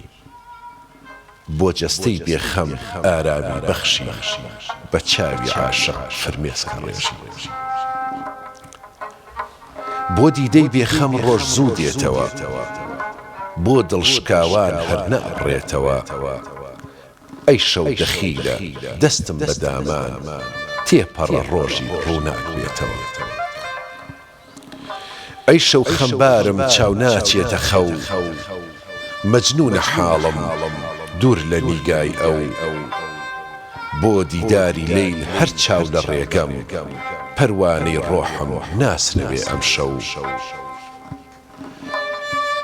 ئەی شەو دەیجوورت خەم ئەبارێنێ لە دیدەی چاوان خەو ئەڕەوێنێ چاوەڕێم بەڵکو ئەختەر دەرکەوێ نەخشی ڕوخساری دڵبەر بنوێنێ ئەمە وەکو تێکستێکە یعنی بەڕاستی تعبیرکردن لە شەو ئێتر شەو وەکو عەرزم کردن لە بە هەردوو ڕوەکەی هەیە زۆر باشە مامۆستا یەکێک لەو شاعیرانەی کە تێکستێکی زۆر جوانی هەیە بۆ پاییز شاعیر گۆرانە لە خۆش بوو کە تێکستێکی زۆ تایبەتی هەیە کۆمەڵێک وشە سازی و کۆمەڵشتی جوانی تێدایە کە شاعیرانی ڕابردوو لەوانەیە بە شازێک کە تەفسیر ینی شعریان نووسی بە ئەم نوێکاری و پوختێک لە زمانە کوردەکەیە بەدی دەکرێت لەم شعرەیە ئەم شعرە چۆن ئێوە لی دەڕوان وەکو شاعیرانی دیکە و دواتر بۆشمان بخوێنیتەوە سپاس دەکەم طبعا گۆران تایبەتمەندیەکی هەیە بەڕاستی لە وەسفە یەکەم شعری کە بڵین ئەو شعری پاییز هەر باسی پاییز بکەین یەکسەر شعرەکەی گۆرانمان بیرەکەوێتەوە پاییز پاییز بووکی پرزەرد من مات تۆزیست لە کۆڕێک لە کۆڕێکا بووین لە کۆڕێکی لێکۆڵینەوەی ئەدەبی بوو لە شاری بەغدا کاک مەریوانی وریاقانە هات وتی من ئەمێ بی سەلمیانم بۆچی گۆران شاعیرە لە تێکستی پاییزەکەەوە دەستی پێکرد کە سەرەتا مرۆڤ خەمەخوا کە خەمەخوا ئەنجە هەناسی سارد هەڵەکێشێ و لە دوای هەناسە ساردەکە ئەنجا گریان بەڵام گۆران هاتووە یەکەم جار لە گریانەوە دەست پێکە پاشان ئەچێ بۆ هەناسە ساردەکە ئەنجا ئەچێ بۆ خەم یعنی بەڕاستی ئەو تعبیری کە گۆران لی ئەکا تایبەتمەندیەکی زۆرە خۆی لەگەڵ پاییزە بەراورد ئەکە یعنی خۆ بەراوردکردنی لەگەڵ پاییز ئەمە وەکو عەرزم کردی لە ڕوە گەشتبینیەکەی لە ڕوە ڕەشبینیەکەی کە ئەیبینێ بە وەرزێکی خەزانی ئەبینێ بە وەرزێکی ماتوس زیگزی ئەبینێ بەڵام لەگەڵ بە بووکێکی ئەبینێ بەڵام لە لایەکی ترەوە زۆر بە گەشتبینیە و ئەڕوانێ ئەوە دوای ئەچینە سەر ئەو قەسیدەی تریان خۆم ساتوانین گوێمان لەبێت بە ئەو دەنگە زوڵاڵی خۆت. سپاس دەکەم. سەرچاوە شعری پاییزی گۆران تەمان تایبەتمەندیەکی زۆری هەیە. پاییز پاییز بۆکی پڕ زەرد من ما تۆزیز هەردوو هاودەرد من فرمێسکەم تۆ بارانت من هەناسەم تۆ بای سارد من خەم تۆ هەوری گریانت دوایی ناوی دادم دادت هەرگیز هەرگیز پاییز پاییز پاییز پاییز شان و من ڕوت من ما تۆزیز هەردووکمان جووت هەرچەند گوڵ سیس ئەبێ بگرین ئاڵتوونی دار ئەڕژێ بگرین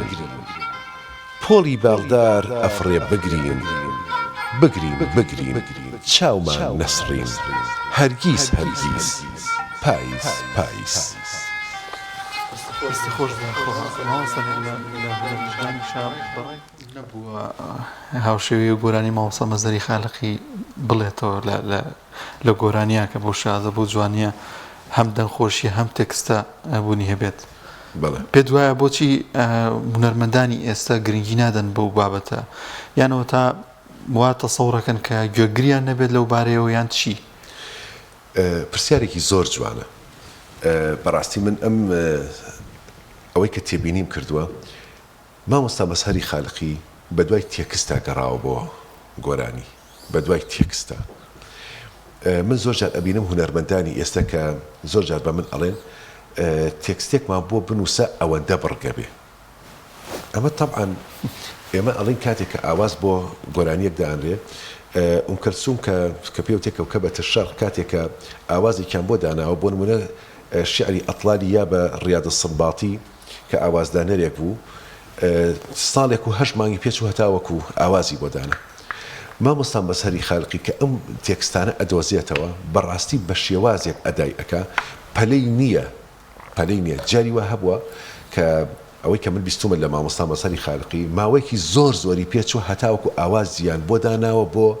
بۆ تێکستێک. ئەم تێکستەکەی ناوێتی بە ئەدایەکی ئەمەنە جوان کردوێتی بەڕاستی خۆی گۆرانی کامێ کە تێکستە بە پلەی یەکەم ئاوازەکەی ئەداکێ ئەو ئاواز و ئەو ئەدایی کە مامۆستا مەزهەریش کە بۆیان داناوە بەڕاستی بە شێوازێکی وایە کە سەرنجڕاکێشێ. بۆیە من ئێستا ئەڵێم ئەو گۆرانی مامۆستا مەزهەری خالقی بەڕاستی حەق وایە بکرێتە ڕەمزێک هەروەکو هێمایەک دابنرێ لە هەموو کەناڵەکان و هەموو کاتێک بیر لەوە بکرێتەوە کە ئەو تێکستە چونکە وەسفێکی تەواوی پاییزە بووەکە تەواو ئەتباتە ناو پاییزەوە تێت ئەگەینە پاییز چییە. گۆرانی بێژی تریشمان هەیە ینی هونەرمەندی ترمان هەیە وەکو مامۆستا عەدنان کەریم و ئەوان کە گۆرانیەکی مامۆستا گۆرانی تێکستێکی محەممەد عومەر ژەنراڵی پاییزی کردووە ئەوەش هەر سەرنجڕاکێشە بەڵام بەڕاستی ئەوەی مامۆستا مەزهەر ئەتوانین بڵێین ناسنامەی پاییزە دووبارە نابێتەوە. بەس مامۆستا ئەگەر کاک دانەر دقتبان لە کاتی هاتنی وەرزی پاییزە هەموو خەڵک پێی کاریگەر ئەبێ سەبەر نمونە ئەگەر تۆڕە کۆمەڵایەتیەکان وەربگرین بە نمونە کە نمایندەی بارودۆخی خەڵکە زۆر جار لە سەرەتای پاییز هەر 21 نوێت پۆستەکانە بن بە پۆستی ستۆریەکان هەمووی باز لەوە بێتە شاعیر بەتەکید هەمووی لە وەرزی پاییزە ناسکە بێتەوە هەمووی ئەبێتە شاعیر. بەڕاستی هەمووی هەر کەسە لە ناخی خۆیان هەڵگری خەمێکە دیارە ئەم خەمەی خۆی زیاتر لە وەرزی پاییزە دەرەبڕێ لەبەرەوە هەموو کەسێک خۆی هەر بە بەشێک ئەزانێتەوە ناچار زۆر جار لە پاییزە کە شعرەکان زۆر کەس کە تێکستێکە نووسیاڵی لە وەرزی پاییزە نووسیوە دیارە تعبیرێکە لە ناخی خۆی کە بۆ منی ئەلێرناڵێن مامۆستا ئەمە چۆنە یعنی بەڕاستیاڵم بۆ ئەم کاتی تو ئێستا باشە بەڵام لەوانەیە وەکو شعرێک نەکەوێتە ناو شاعیران. زۆر باشە مامۆستا دەرفەتمان نەماوە گەر شعرێکی دیکەمان بێ بیکەینە کۆتا وەڵا ئەو شعرەی گۆران کە باش حەزم کرد دیوەکەی ترێتی ئەم شعری گۆران بەڕاستی من زۆر پێی سەرسامم ئەگەر ئیجازە هەبێ ئەماکەینە سەوزەگیای پاییز بۆ گیانی بەرسی مەولەوی گیاوردەی پاییز سەوزی نەرمونۆڵ قەیفە پۆشی ڕووی تەختی خاک و خۆڵ دڵگیری جوانی بێدڕک و داڵی دوای یادگاری بەدیعی ساڵی هەر ئێوارەیەک دیدەنیت ئەەکەم سەمای پاییزم تیا نامێنێتەم مەستی بادێ حەز پڕنەشڕە و خەیاڵ ئەسوڕێمەوە لەم یاڵ بۆ ئەو یاڵ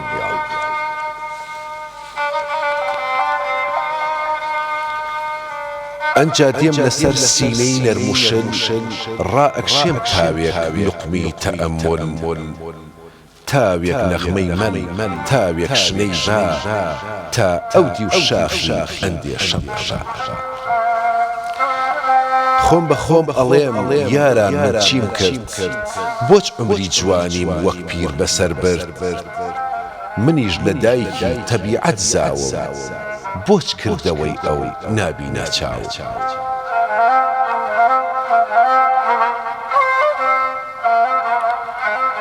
هاوا بەسەر چوو خەزانی پیریش کەچی ئەو زیاتر ئەکا ئارایش تازە سەوزەگیا سەر لە نوێ ئەڕوێ مەل لە ماجەرای عەیش و نۆشە دوێ تازە سروەی بای قودسی عیسافوو گیان ئەکاتەوە بەردنیای مردوو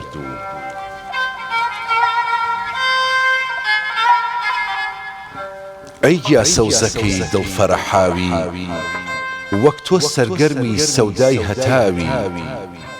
منیش لەمە و پاش وایە بڕیارم تیژگی خۆر بێلام ناز خەندەی یارم تا گەرمایی ژین ماوە شادیکەم ئیتر واز بێنم لە ئاشنایی خەم سەسیەوەش خۆست بێ زۆر سپاس بۆ بەڕێستان و زۆر سپاس بۆ ئەمدەرفەتە هەمومان ئەشنەی دەنگە زوڵاڵەکە تینیا بە شارەکانە یا بەوانەکانە مامۆستامان بووی زۆر سپاس بۆ ئامادەبوونە لێرە جەنابتان چێکی شانازی مامۆستا نەریمان حەسەن شاعیر و مامۆستا عەزیزان زۆر بەخێر مامۆستا دوای ئەمە ئەچینە لای ناوەبڕێک فەرموون تۆپ ئارت تاکە بریکاری تۆڕی میدیایی کۆمەڵ بۆ بەرهەمهێنان و بڵاوکردنەوەی ڕێکلام بە ناوی خوای گەورە دیارە هەمومان بە چاوی خۆمان نەخۆشی کۆڕۆنا و ناڕەحەتیەکانی نەخۆشی کۆڕۆنامان بینی بۆیە بەکارهێنانی ئەم ڤاکسینی کۆڕۆنا ئەرکێکی هەنووکەیی هەموو تاکێکی کووردە یەکەم لە ڕووی تەندروستی مرۆڤەکە خۆیەوە ئەگەر بێت و ئەم ڤاکسینە بەکار بێنێ خوا نەخواست تووشی نەخۆشیەکەیش ببێ بە ئاسانتر دەیگرێت و کەمتر تووشی ناڕەحەتی دەبێت لە ڕووی کاری ڕۆژانەی شێوە ئەگەر بیەوێ ئیشەکانی ڕاپەڕێنێ بەبێ ئەو کارت و ڤاکسینە ئیشەکانی بۆ ڕاناپەڕێت لە ڕووی دینیەوە ئەرکێکی دینیە چونکە ئەگەر ئەو مرۆڤە ڤاکسینەکە بەکار نهێنێ بەهۆی ئەوە مرۆڤێکی تر تووشی نەخۆشی ببێ ئەمە گوناهی ئەگا چونکە بۆتە هۆکاری ئەوەی کە لە ڕێگەی ئەمەوە مسلمانێکی تر لە نزیکەوە بێتە هەڵگری ئەو نەخۆشیە کە ئەیتوانی لەوە پێش ئەو بەهۆی ئەو دەرزیەوە تووشی ئەو نەخۆشیە نەبێت ئێمە لێرە وەکو لیژنەی باڵایی فتووا سلەیمانی داوا لە هەموو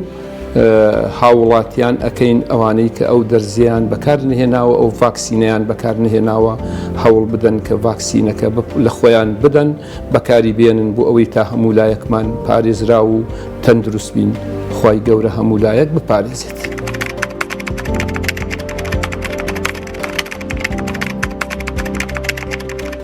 لەگەڵ پاکێجەکانی بۆ هەمومان لە کۆڕک هەموو پێداویستیەکانت لە یەک پاکێجدا بەردەستن کاتژمێری زیاتر و گەگەبایتی زۆرتر پاکێجەکانی بۆ هەمومان لە کۆڕک هەفتانە و مانگانان و پڕ لە گەگەبایتی ئینتەرنێت و کاتژمێری پەیوەندیکردن بۆ سەرجەم تۆڕەکان پاکێجەکان بۆ هەموو هێلەکانی پریپەید بەردەستن بۆ بەشداربوون پەیوەندی بکە بە ئەستێرە 238 پەنجەرە بۆ هەمومان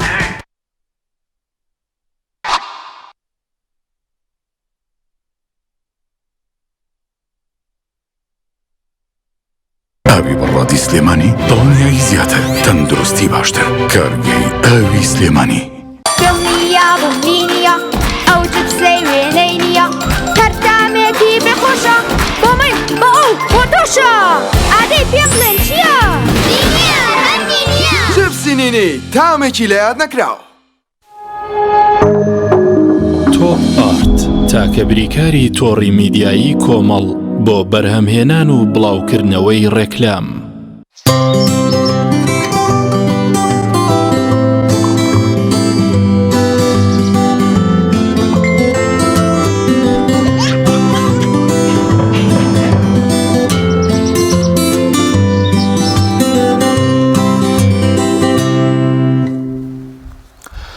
دووبارە سڵاوتان لێبێت ئازان و خۆشەویستان لە تەوری سێمی بەرنامەکەماندا لەگەڵتانە دەبین گفتوگۆ دەکەین لەبارەی چۆنەتی چەسپاندنی بنەماکانی شریعەتی ئاینی پیرۆزی ئیسلام زانین ئاینی پیرۆزی ئیسلام و بنەماکانی چۆن دەچەسپێت وەروە چۆن دەچێتە نێو دڵی خەڵکیەوە لە کۆمەلگادا و بزانین قورآنی پیرۆز وەروها فرمودەکانی سەروەرمان صلی الله عليه وسلم لەو بارەیەوە چی دەفەرمێت و زانایان و پیاوچاکان لە ڕابردوودا چۆن ئاینی پیرۆزی ئیسلامیان بڵاو کردوتەوە چۆن وایە کردو کەم ئاینە پیرۆزە لە دڵی هەموو لایەکدا بچەسپێت و خۆشەویست بێت و بەردەوام کار و کردەوەی پێ بکرێت لایەن خەڵکی و هاوڵاتیانەوە گفتوگۆی زیاتر دەکەین لەو بارەیە لەگەڵ میوانەکەمان بەڕێز مامۆستا شاخەوان سیام مەنسووری مامۆستای ئاینی مامۆستا گیان زۆر بەخێر بێ خوا بەخێر بێ مامۆستا ئەگەر بینەوە سەر ژیانی پێغەمبەری ئازیزمان صلی الله عليه وسلم ئەو چۆن شریعەتی ئیسلامی چەسپاند چۆن هەوڵیدا ئەم ئاینە پیرۆزی ئیسلام بڵاو کاتەوە و لە دڵی خەڵکیدا جێگیری بکە. بسم الله الرحمن الرحيم الحمد لله والصلاة والسلام على خير خلق الله محمد وآله ومن والاه. دار الإسلام كهاتوا وكل رحمة هاتوا پیغمبر صلى الله عليه وسلم رحمة بو وما أرسلناك إلا رحمة للعالمين. كاتك كتوا ما مر لقى رحمتها كي ما مر لقى اشتكاك كرحمة بيه ما مر لقى اشتكاك كبو آزاد كردني إنسان هاتوا ما مر لقى اشتكاك ك زۆر لێکردنی تیانە ئیسلام لە سەرەتادا کە هاتووە و تا ئێستاش بە شێوازێک مامەڵەی کردووە کە دوور بێت لە زۆر و زۆرداری یعنی کۆمەڵە یاسای گرنگی داناوە ئیسلام لا ئیکراها فی الدین یعنی کابرا خێزانەکەی موسڵمان نەبوو زۆری لێ نەکردووە بەڵکو کە دروستە ئاهلی کتاب مارە بکرێ ئافرەتێکە یەهود بێیان نەسارا بە ئاهلی کتابی ئەسڵی بن لە شریعەتی ئیسلامدا ئەگەر پیاوێک 50 ساڵ لەگەڵ ئەو خێزانەیدا ژیا بۆی نییە پێ بڵێ نوێژ بکە بۆی نییە پێ بڵێ لە چک بکە بۆی نییە پێ بڵێ مەی مەخۆ کە لە ماڵێکیشتا لە ماڵێکە خێزانێتی بۆ چونکە ئەوەی بەلای ئەوانەوە شەرعیە تۆ ئافرەتێکت مارە کردووە کە ئاهلی کتابە ئەو لەواچێ لە چک نەکات ئەو لەواچێ مەسەرەن هەندێ دابوونەریتی خۆیان هەیە بۆ شێوازە بێ پیاو کە ئەبێتە خێزانی بۆی نییە زۆری لێ بکە هەنی بۆی نییە زۆری لێ بکە بە زۆر ئەو کارانە بچەسبێنێ بۆی قورئان زۆر گرنگی بەم بابەتە داوە باسی ئەوەی کردووە کە هیدایەتدان جارێ بەدەست تۆ نییە ئەی پێغەمبەر صلی الله ئینەکە لا تهدی من ئەحببت ناتوانیت ولكن الله يهدي من يشاء ئەمە یەک بۆ بێتاقەت نەبی کە 3 ڕۆژ 10 ڕۆژ 20 ڕۆژ 50 ڕۆژ خەڵ بۆ کەسێکت کە هیدایەتی وەرنەگرت دوو فەرموویەتی یاکەدار بن لا ئیکراها فی الدین کاتێک کە ئەتانەیە دینداری بڵاوکەنەوە نابێ بە زۆر بڵاوکەنەوە ئەو باوکەی بە زۆر نوێژ بە منداڵەکەکە منداڵەکەی بێتە منافق ئەو باوک و دایکەی بە زۆر لە چکەکەنە سەر کچەکانە بێتە منافق کە لە بەرەوانەی کات حەزی پێی نییە ئەبێ بە قەناعەتەوە بێ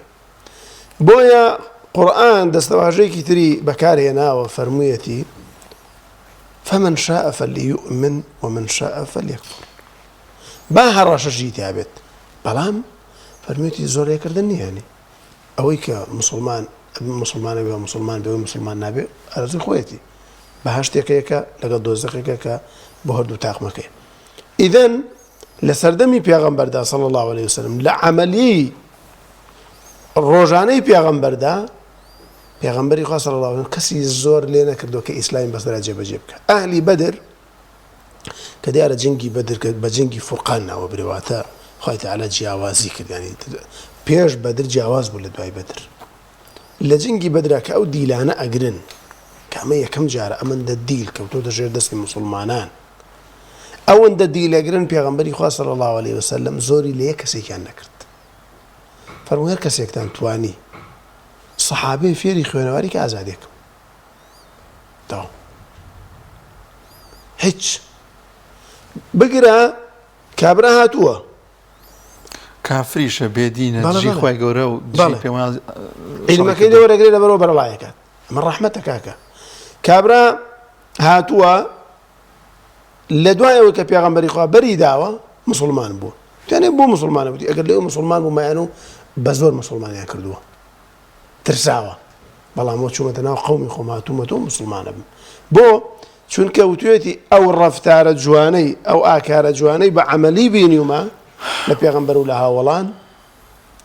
زۆر زۆر لەوە زیاتر بووە کە بە قسە ئێڵێن ئەم بابەتێکە لە سیرەی پێغەمبەردا زۆر بەڕوونی دەرەکەوێت ئەوەندەی خەڵک بە ئەخلاقی جوانی پێغەمبەر صلى الله عليه وسلم هاتووەتە ناو ئیسلامەوە ئەوەندە خەڵک بە دعوەی شخصی نهاتووەتە ناو ئیسلامەوە بانگاوازکردن بە کردار بەڵێ باش مامۆستا الدعوة الصامتة ئێمە شریعەتێکمان هەیە پێوترە شریعەتی ئیسلامی پێویستە ئێمە تەبەنی بکەین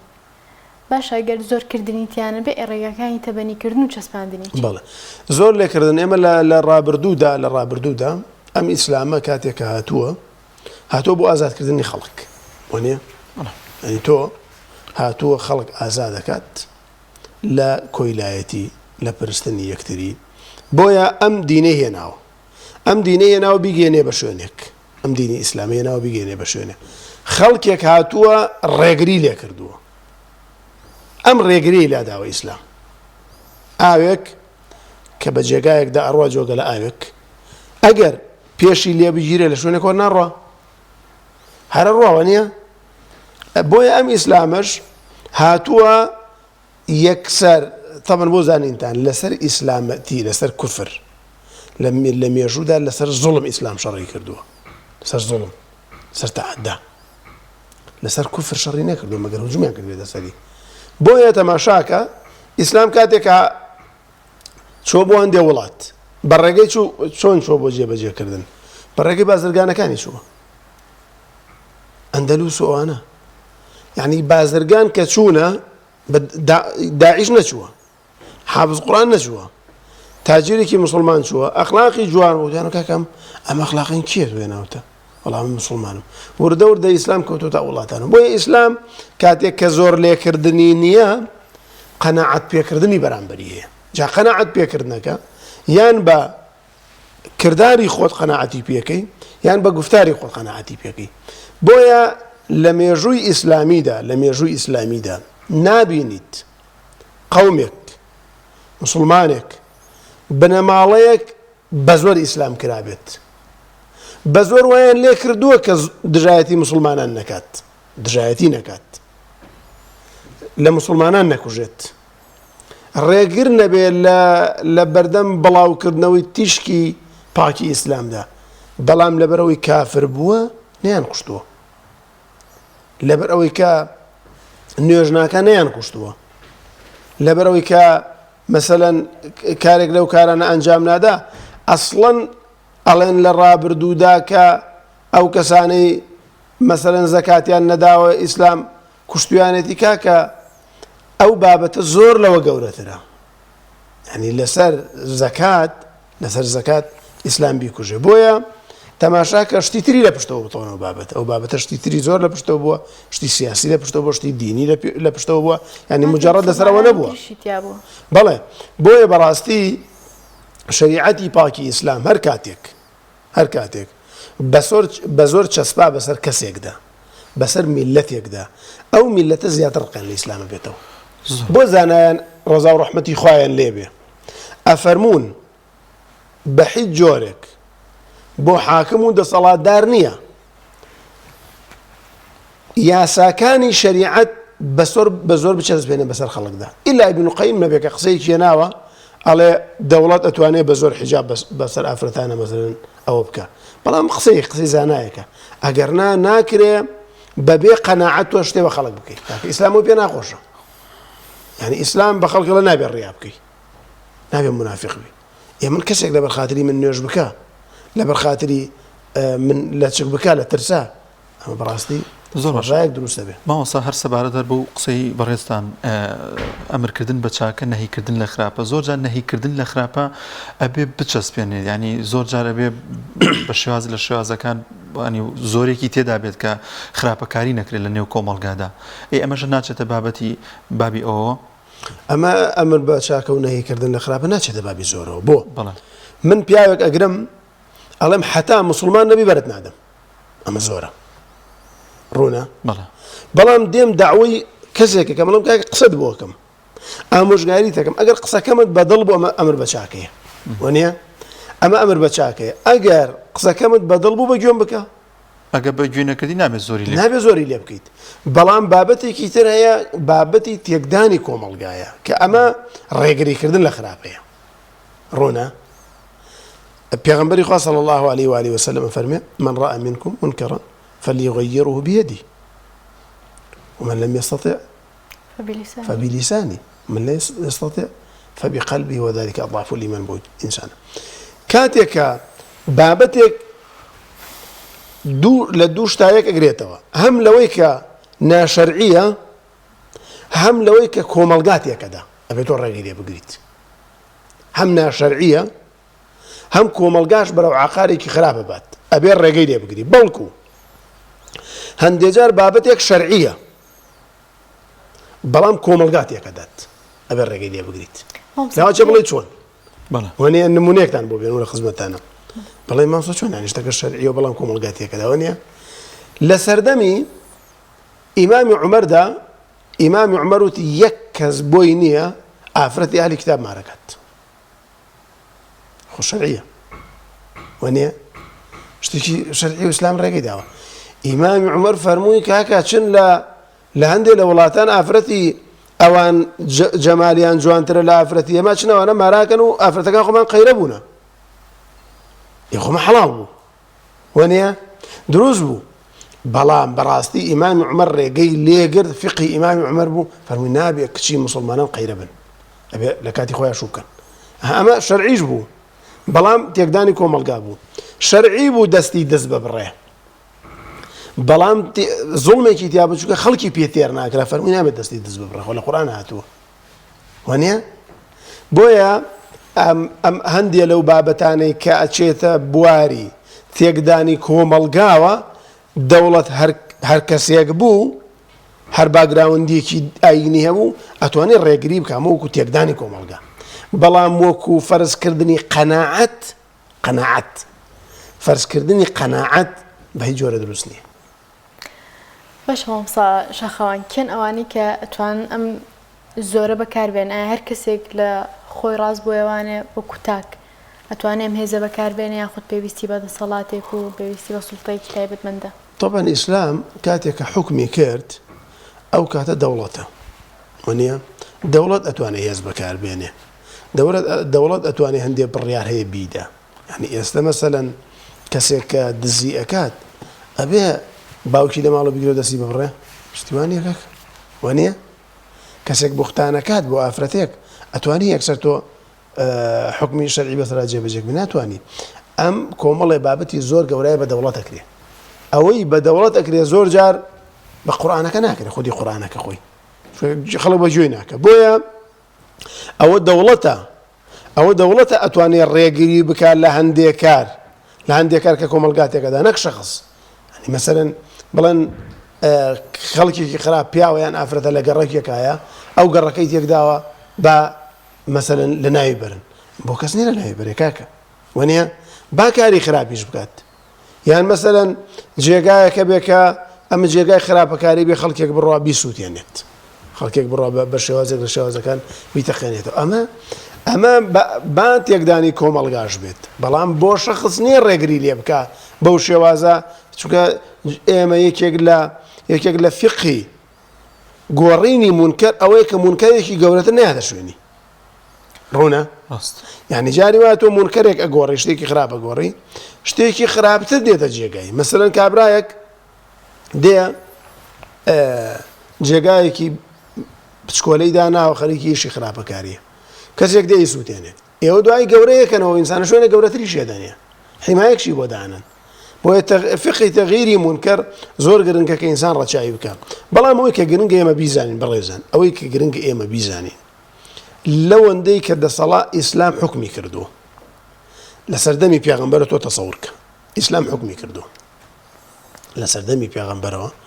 ئیسلام حکمی کردووە و خەڵکێکی زۆر مسلمان بوو بەڵکو هەندێک پیان وایە هەتا پێغەمبەری خوا مردووە یەک کەس نەماوە لە مەکە و مەدینە مسلمان نەبووێت هەموو مسلمان بووە زۆریشی نەکراوە دوای پێغەمبەر خولەفا دوای دەوڵەتی ئەمەویەکان دوای دەوڵەتی عەباسیەکان بە هەموو فەرعەکانیەوە دوای دەوڵەتی عوسمانی ئەو هەزار و ئەوەندە ساڵە هەزار و تقریبا 300 ساڵ کە ئیسلام حکمی کردووە ئیسلام ئەگەر زۆری لە خەڵک بکردایە کەنیسەکان نامانەوە ئیسلام ئەگەر زۆری لە خەڵک بکردایە پەرستگای لالش نامایەوە ئیسلام ئەگەر زۆری لە خەڵک بکردایە پەرستگای بابیەکان و بەهایەکان نامایەوە ئیسلام ئەگەر زۆری لە خەڵک بکردایە چەند هەزار ساڵ پێش ئێستا یەزیدیەکان نامانەوە وانیە کاکە پەرستگاکان نامایەوە ئیسلام حەقی نەبوو بەسەریانەوە ئیسلامیشی لەسەر قەناعەت کردووە قەناعەت ئەگەر ئەو ئینسانە قەناعەتی بۆ دروست بوو بێ ئیسلام پێشوازی هەر ئەمە ژواکە کە ئیسلام گەشە بکات بەڕاستی هەر ئەمە ژواکات چونکە بەڕاستی تۆ ئەگەر ئیشێکی بەسیتی ڕۆژانە بە زۆر بدێتە سەر مۆزەفەکە مراقبەی بکەیت بە زۆر پێی بکەیت ئەو مۆزەفە بەدڵ کە نەیکرد ئیشەکە جوان ناکات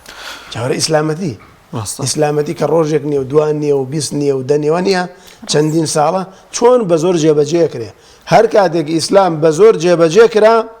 ئەو ئیسلامە ناشری نەبێ خەڵق قسەی پێکە خەڵق قسە باڵگرانی شەکە زۆر باشە مامۆستا بابەتێکی دیکە هەیە کە ئەمە زۆر لە نێو خەڵکە هەیە بەداخەوە لە تێنەگەشتنیان لاینی پیرۆزی ئیسلام بابەتەوەی کە کەسێک مسلمانە نوێژەکە ئەهلی مزگەوتە کار و کردەوەیکی خراپەکە کەسانی دەوروبەری ئەڵێنەوە تا فڵانە کەسیش نوێژەکە من نوێژی چی بکەم ئەو تا ئەو نوێژەکە سیریکە چیەکە ئافرەتێکە لە چک بەسەر و حیجابە من لەوانێ کارێکی خراپکە یەکسەر ئافرەتێکی دیکەم نابێتە لە چک نابێتە حیجاب بڵێ وەڵا ئەوم بینیوکە بۆ شێوازیان ئەم دیمەنانی چەند ڕۆژی ڕابردوو بینیمان لە وڵاتی ئێران بوون ئەمە کراوە کچانێکی زۆر دێن لە چکەکانیان دەسووتێن و سوکایەتی بە حیجاب و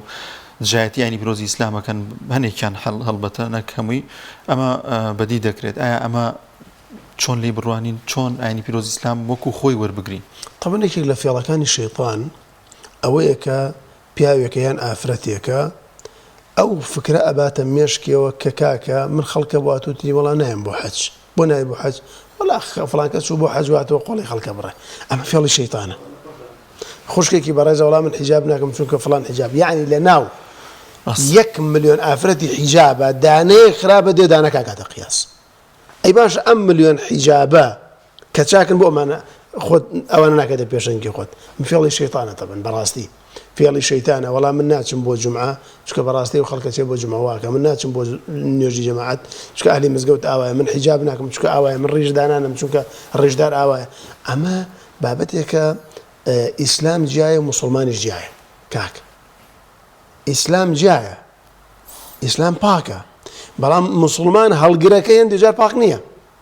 هەندێجار بە غەڵەتە بەنیەکات ئەمە خاڵێکی تر ئێمە ناکرێ لە بەرخاتری تەسەڕوفی کەسێک تەسەڕوفی جیهەتێک ئێمە بێن ڕقمان لەو پارچە حیجابە بێ کە خوا دایناوە باش ئەم حیجابە چی گوناحێکی کردووە هەڵگرەکانی گوناحیان کردووە وانە یعنی مەسەلەن ئەوە بزانن کە هەر کەسێک هەر ئافرەتێک هەر پیاوێک لە چکێک بسووتێنێت لەبەر خاتری ئەوە بیسووتێنێت کە ئەمە دینە ئەم دژایەتێکە پێی کافرە بێت شەعیرێکە لە شەعیرەکانی ئیسلام لەبەر خاتری ئەوە بیسووتێنێت ئەزانێ ئەم لە چکە دینە ئەم لە چکە خوا فەرزی کردووە خوا فەرزی کردووە بەپێی نەسی قورئان لە چک فەرزە ئەم دێ ئاوا دژایەتێکاوە سووتێنێ ئەو بەڕاستی و ئینسانی پێرە دین دەرەچێ پاشان کاتێک هەڵگرانی ئاینی ئیسلام هەڵەیەک ئەکەن خەڵک بۆ قسە بە دەقی قورئانەکات ئەو کردەوەی کە ئەو کردوێتی چۆن لەگەڵ تۆی ئەو ئینسانەیە کە لە چکەکە ئەسووتێنەیە چۆن دژایەتی فکرەی ئەوە ئاواش دژایەتی قورئان و سونەتە وانە هەنی چۆن دژایەتی و دژایەتی قورآن و نەسەکانی دەقەکانی قورآن و سونەتی شەکاک یعنی تەماشاکە طبعا لە سەردەمی پێغەمبەردا بۆ زانینتان لە سەردەمی پێش پێغەمبەردا ئەگەر بگەڕی نایدۆزیتەوە کە ئافرەت لەچکی نەکرد بێت بۆ زانیندا هەنی بڕۆ مێژوو بگەڕێ لەچکی کردو بەڵام سەر و سنگی دیار هەنی بڕۆ تەماشاکە لە چک هەر پێش هاتنی ئیسلامیش کراوە حتا ئەمڕۆیش بڕۆ چەند ساڵە پێش سەیری ڕسمەکانی وڵاتانی ئینگلتەراوانە بکە کاک وەنیە هەموو ئافرەتیانەر لە چک بەسەر بووە یعنی نایدۆزیتەوە لە مێژووی ئیسلامیدا لە پێش مێژووی ئیسلامیدا ئافرەتێک لە چک ئەم کاتێک کە نایدۆزیتەوە لەچکی ئافرەتێ لەچکی نەکرد بێ ئەم ئەخلاقە جوانەی پێشاتنی ئیسلام و دینەکانی تریش بوو چ عەجەب من دێمەی سووتێنم هەر چ عەجەبەی سووتێنم ئەم لەچکە ئەم پارچە پەڕۆ چی گوناحێکی کردو کاک وەنیە مزگەوت چی گوناحێکی کردو کە هەڵگرانی کە شوێن هاتوچۆ کارانی مزگەوت کار و کردەوەی خراپەکەن بێم مزگەوت بسووتێنم بێم بێ ڕێزی بەخوا بکەم بێم بێ ڕێزی بە ئیسلام بکەم خەڵکێک جنێو بە ئیسلام بەدا بەداخەوە بەوەی هەڵگرانیەوە بۆیە لە ئیسلامدا زۆر گرنگە ئینسان پێش ئەوەی خەمی کەسایەتی خۆی بخوا خەمی کەسایەتی ئیسلام بخوات با من نەبمە هۆکاری ئەوەی کە خەڵق قسە بە ئیسلام بکە بۆچی قورئانە فەرمێ ولا تسبوا الذين يدعون من دون الله وانيا خوای پەروەردگارە ئەفەرمێ ئێوە جنێو بە خواکانیان مەدەن کە ئەوانیش گوێن بە خواکیەوە ئەدەن فيسب الله بغير علم بۆ خوای تەعالا فەرمێ کاکە ئەو خوایانەی کاوای پەرستن یعنی خوایەکی ناڕەوایە بتێکە خوای تەعالا فەرمێ مسلمانان جوێن بەو خوا ناحەقەی ئەوان مەدەن کە ناحەقیشە بۆ کە جنێوتان پێدان ئەوان جوێن بە خوا حەقەکەی ئەوادن وانە یعنی بەڕاستی ئەم بابەتێکە قسە زۆر هەڵەگرێ و لە مێژووی ئیسلامیدا بەڕاستی کەسێک نەبیندراوەکە ئەوەندەی ئەمڕۆ بێڕێزی بەرامبەر ئیسلام بکە بێڕێزی بەرامبەر شەعایری ئیسلام بکە ڕۆژێ بێڕێزی بە حیجاب ئەکرێ ڕۆژێ بێڕێزی بە ڕیشەکرێ ڕۆژێ بێڕێزی بە قوربانی ئەکرێ ڕۆژێ بێڕێزی بە عەمرا ئەکرێ یعنی تۆ ئەم خەڵکە بەڕاستی هەر ڕقێکی ئیسلامی لە دڵایە بەڵام ئەیوێ لەو ڕێگایەوە دەری بڕێ لەم ڕۆژانەیە نازانم ئەڵێن بای چەند دەفتەر دۆلار ئایفۆنی 14 کردراوە بەڵام ئایفۆن بە 21 وەرەقەیە لە هەرێمی کوردستان یەک ئایفۆن بە 21 وەرەقەیە نییە دەی یەک ئایفۆن دوو کەسە چێ بۆ عەمرەپی وانە دوو کەس بێچێ بۆ عەمرە نازانم باسی 5 ملیۆن دۆلار و ئەوانەیە نەکرد کە بەس لە کوردستانە دراوەتە ئایفۆن تەسەوور کە خەڵکێک دژایەتی من ناکە بەڵام دێت دژایەتی بەچکە مسلمانێکە بە کریکاری پارەی پێ کردو چ عەمرە خۆشبەختانە خەلەلیشی تێ بە کەڵک نایە نەوەڵە جا مەبەستم چییە؟ مەبەستم ئەوەیە ئەم خەڵکە بۆ خۆی حقدێکی لە دڵای بەرامبەر ئیسلام ڕقێکی لە دڵایە بەرامبەر ئیسلام ئەگەر ناکاکە ناکرێ بەوەی هەڵی جیهەتێکەوە هەڵی وڵاتێکەوە هەڵی ڕێکخراوێکەوە کە کردوێتی تۆ بێ قسە بە ئیسلام بکەیت تۆ بێ جنێو بە ئیسلام بدەیت ئەوە گوناحێکی زۆر گەورەیە بابەتی حیجاب بابەتێکە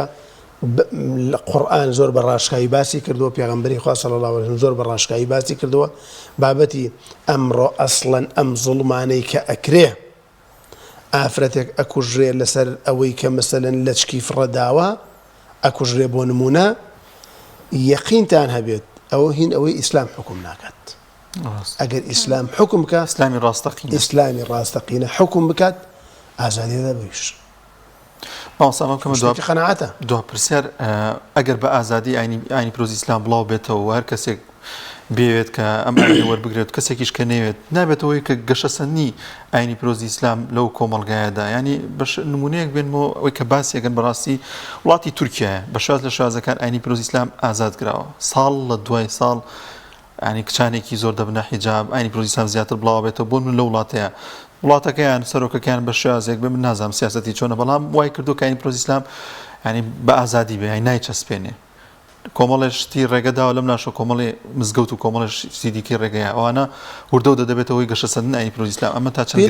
بالفعل تۆ تەسەوور کە ئەو دژایەتی ئیسلام کە کراوە ئەو دژایەتی ئیسلام کە کراوە دوو لە ڕووی جەنابتان تەنانەت مەسینەش مەمنوع بووە مەسینە ئێستش بۆ زانین لە قانونی تورکیا مەسینە مەمنوعە گەشتاویان چاک نەکراوە لە تورکیایە تەسەورکە یعنی ئەوەندە دژایەتی ئیسلام کرا ئەوەندە مزایقە بەسەر ئیسلامە کراوە کاتێک کە خەڵک چاوی کرایەوە خەڵکێک کە ئاهلی دەستنوێژ بوو چووە سەر ئەو کورسیە وتی کاکە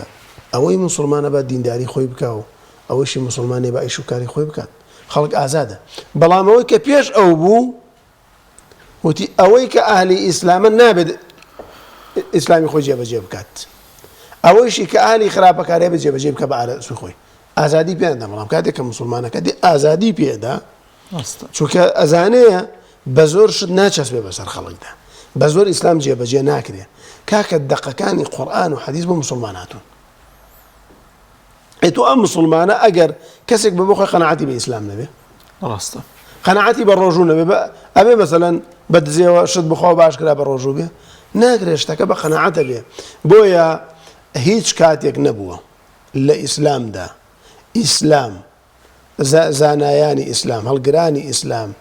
ئیسلامیان بە زۆر بەسەر خەڵکدا چەسپاند بێ و تو بێتیان ئیلا ئەبێ تۆ بە زۆر نوێژ بکەی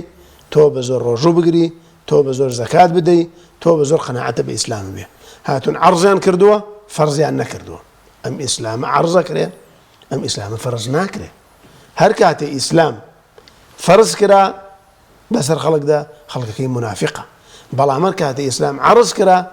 ئەو خەڵکی کاڵەگرێ بە ئازادی هەڵێگرێەوە هیچ کێشەش دروست سەکان خۆش بە زۆر سپاس بۆ بەڕێز مامۆستا شەخەوان سیاوان سووری مامۆستای ئاینی زۆر سپاس بۆ ئامادەبوون بۆ وتەکان دەست خۆش بێ مامۆستا یانیان خۆ بەخێر بێ